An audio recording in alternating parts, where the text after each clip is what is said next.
A bright yellow banana is already completely ripe and won't have a very long shelf life. Bananas that are green on the ends and yellow in the middle are a little underripe, and you will be able to store them for longer before eating. See you next time on Bet You Didn't Know, compliments of Sigismund Consultants, Inc.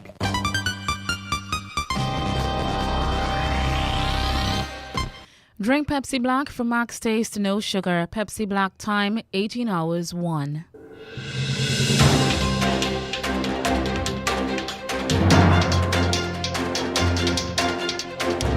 The news from Guyana, the region and the world. Compiled in the News Talk Radio newsroom and powered by DemeraraWaves.com. The news comes to you compliments of KFC. It's finger licking good. With the news, I am Ruth Wilson. Good evening. First, the highlights. Digicel says a survey shows that businesses need more technology experts to find solutions. And a man is in custody for allegedly knifing his wife in Linden. In the region, there has been a prison break in Trinidad. And internationally, a passenger plane has crashed in China. Details of these and other stories, including international news from the BBC, in a moment. Hit the standing lines? Don't worry. KFC has got you covered with their drive-thrus, which are open now from 9 a.m. to 10:30 p.m. at Movietown, Vlissingen Road, Mandela Avenue, Reading Hoop, Parika, and the Amazonia Mall. That's right, you can drive through at 6 of their 9 locations. Remember, their current opening hours are 9 a.m. to 10:30 p.m. Go on down and let your taste buds savor the spices today. KFC. It's finger licking good. And now for the news in detail. Guyana has recorded only one COVID case within the past 24 hours. The Health Ministry also says that of the 12 hospitalized persons, 4 are very sick and are receiving intensive care. Official figures also show that 128 persons have been instructed to isolate themselves at home. 8 persons have been quarantined to see if they will develop symptoms of the disease. Guyana's death toll dating back to March 2020 is 1,226. Digicel Guyana says that 38% of more than 100 businesses in the country say they will need a technology partner to manage their information communications technology, ICT. The telecoms provider says its business arm also found that 13% of the 117 business polled say they are struggling. Commenting on the research, Nalini Vera, Digicel's head of business-to-business ICT sales, says her company is bringing the technology human capital so that our business customers do not need to. She says there's a high awareness among Guyanese businesses of the fundamental need to embrace cloud solutions, cybersecurity, and smart solutions in order to stay connected, competitive, and customer-centric.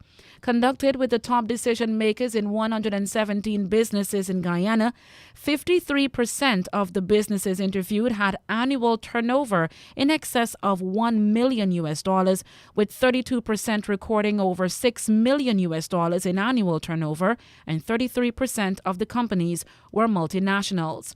Digicel says 64% of respondents managing and maintaining their technology platforms themselves in-house.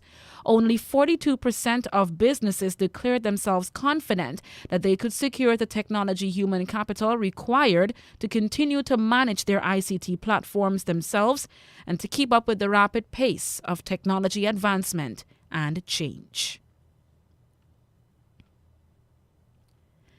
A man has been arrested for allegedly stabbing his wife with a kitchen knife in his car in Linden. Police say the 44-year-old man was arrested after the injured woman called relatives for help. The 42-year-old woman was rushed to a nearby hospital where she is in a serious but stable condition. The incident occurred last Friday afternoon at Bucktown, Wismer, Linden. Investigators were informed that the husband and wife were in a car driven by him when an argument ensued. The woman alleges that her husband drove the car to Bucktown. As they both exited, police say the man went into the car trunk, took out a kitchen knife, and ordered the victim back into the car, where the argument continued. During the argument, police said the suspect allegedly inflicted a wound to his wife's chest, one to her lower right foot, and to her fingers before escaping. The woman made contact with relatives who went to the area and rescued her. The man was subsequently arrested. You're with us on News Talk Radio Guyana 103.1 FM on our Facebook page and YouTube channel. It is 18 hours 6. We now turn to news in the region. Jamaica's opposition says it will participate in the activities of the royal visit this week to make known to the Duke and Duchess of Cornwall its views on fundamental issues of reparation and making Jamaica a republic. The Duke and Duchess will arrive on Tuesday for a 3-day visit. Protests have been planned as groups of Jamaicans press for reparation. According to opposition leader Mark Golding, constructive dialogue is the best way to move this process forward. The opposition says it is also aware of planned protests during the visit and of calls for the British monarch to make an authentic and profound apology for the role played by their family in the slave trade, chattel slavery, and the plantation system, and also for a public acknowledgement that they benefited from it. The opposition says it agrees that such an apology and acknowledgement would be an appropriate way for the British monarchy to start the process of atonement for their role in this aspect of our history. An investigation as well as a review of current security measures in Trinidad and Tobago's prisons have been ordered. Trinidad Newsday reports that Prisons Commissioner Dioprasad Ramutar took action in the wake of the escape of 5 inmates on Sunday night from the Golden Grove prison in Aruca. One of the escapees, Kevin Jagdio, was arrested shortly after the jailbreak, but up to press time, the other 4 remain at large. The inmates got out of their dormitories at around 10:30 p.m. and escaped from the facility. Contacted for comment on Monday, Ramutar said initial investigations showed the men broke through the roof of the dormitories. He said a review of current security arrangements will be done in order to prevent another jailbreak. Contacted for comment, President of the Prison Officers Association, Saran Richards, told the Trinidad Newsday that while the situation was unfortunate, it could have been avoided. He described the prison dormitories as derelict. He said despite repeated calls from the association to have these dormitories refurbished, no remedial work was done. Prime Minister Roosevelt Skerritt Friday said Dominica has not established diplomatic relations with Syria. At the same time, he acknowledged that earlier this week he had been informed of that situation by Foreign Affairs Minister Dr. Kenneth Deroux. The political situation has also led to the resignation of the ambassador Laureen Bani Roberts, who signed the agreement with Damascus.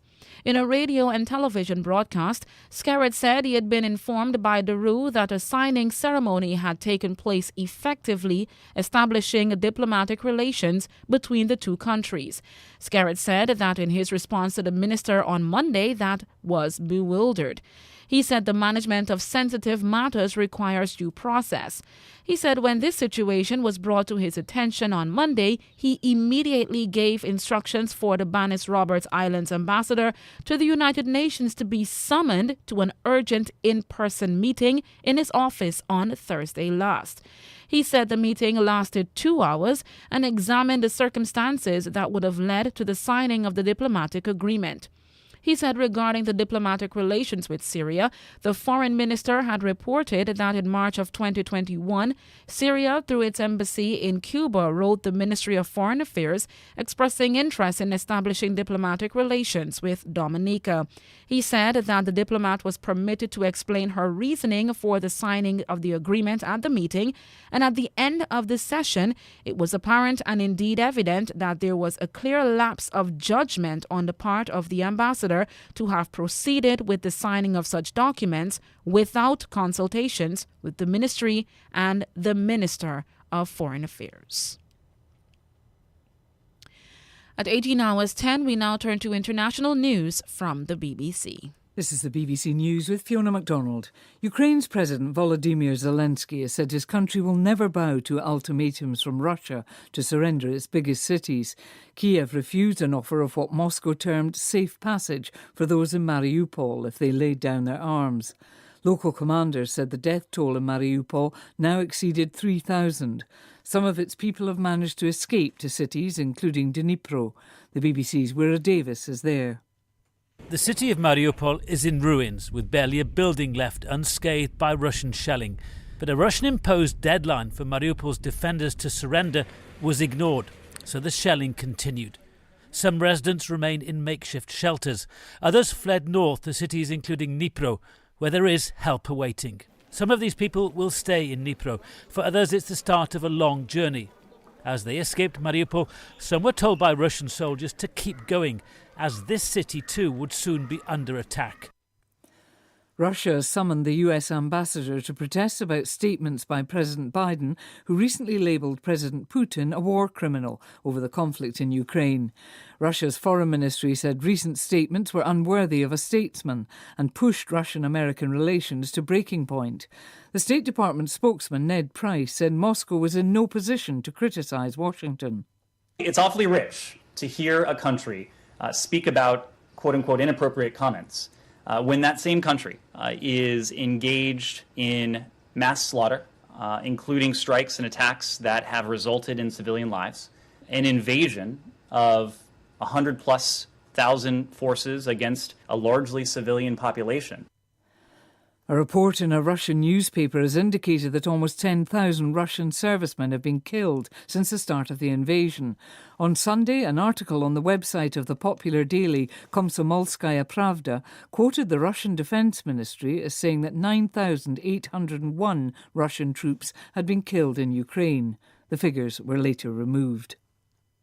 European Union defence and foreign ministers have approved a new strategy to strengthen the bloc's defence, saying it needed to make a quantum leap forward in the current, more hostile security environment. The EU's foreign policy chief, Josep Borrell, hailed it as a turning point and very timely. It's not about creating a European army. The European armies will remain, each member state having its own military army. But we have to work together closer. We have to coordinate better our expenditure. We have to be able to react. And one of the ways to react rapidly is this rapid deployment capacity. You're listening to the latest world news, live from London. Washington has declared that the Burmese military's violence against the Rohingya minority amounted to crimes against humanity and genocide. Neda Tawfiq reports. The minority group have long been denied citizenship in Myanmar. In 2017, the military junta forced at least 730,000 Rohingya from their homes and into neighboring Bangladesh. In response, a UN fact-finding mission said top military figures must be investigated for genocide. Their report accused them of the gravest crimes, including murder, enslavement, gang-raping women, assaulting children, and burning entire villages. The US has slapped sanctions on an elite police division accused of violence against protesters in Sudan. The sanctions freeze any US assets held by members of the unit and bar Americans from dealing with them. Our Africa editor, Mary Harper, reports. The US Treasury Department said the Central Reserve Police have been at the forefront of what it described as the violent response towards protesters. It said they'd used excessive force, including live ammunition. Nearly 90 demonstrators have been killed since an army takeover last October. The police unit was deployed during the long war in Sudan's western region of Darfur, in which 1/3 people were killed. Zambia's anti-corruption body has arrested the leader of the main opposition party, accusing him of massive corruption. The head of the former ruling Patriotic Front, Given Lubinda, has not yet commented on the allegations that he misappropriated more than $500,000. Zambia's president, Hakainde Hichilema, promised to fight corruption after he was elected last year. Several senior members of the former administration have been charged with corruption. BBC News. And that's the news to the moment. KFC delivery is now available from the Amazonia location. For shore-based Little Diamond residents, call 632-0533, 632-0533, 6080162, 6080162, or 503-3591, 503-3591. That's KFC's delivery service from the Amazonia location. KFC. It's finger-licking good. To end the news, here's a recap of the highlights. Digicel says a survey shows that businesses need more technology experts to find solutions. A man is in custody for allegedly knifing his wife in Linden. In the region, there has been a prison break in Trinidad.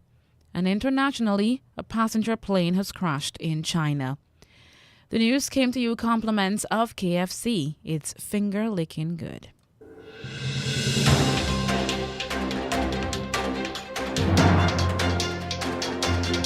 This has been the news, compiled in the News Talk Radio newsroom.